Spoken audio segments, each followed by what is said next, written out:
Welcome to our channel. Today we how to scale Zendesk for customer support, beginner guide step by step clearly. Begin by logging into your Zendesk account. Familiarize yourself with the Zendesk interface.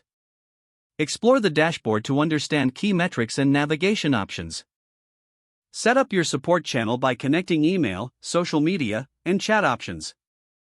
Create your ticket forms tailored to your customers' needs. Add custom fields to capture essential information with each ticket. Organize your ticket workflow by creating views for your team. Implement triggers and automations to streamline ticket management. Set up a knowledge base for self-service support. Utilize macros to provide quick responses to common inquiries. Train your support team on using Zendesk efficiently. Analyze ticket trends and customer satisfaction metrics regularly. Gather feedback from your team to continuously improve processes. Integrate other tools and applications that complement your customer support. Regularly update your knowledge base and ticket forms based on customer interactions. Establish clear roles and responsibilities within your support team. Monitor performance dashboards to identify areas for improvement. Plan for scalability by assessing your current setup. Adjust settings as needed to accommodate an increase in ticket volume. Create a follow-up process for unresolved tickets to ensure customer satisfaction.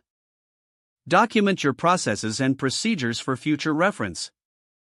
If the page does not load, refresh the browser or try again in a private or incognito window.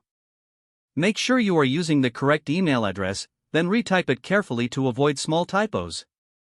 If your password is not accepted, use the reset option and create a new strong password you can remember. Check your spam folder for verification or security emails, then complete any requested confirmation steps.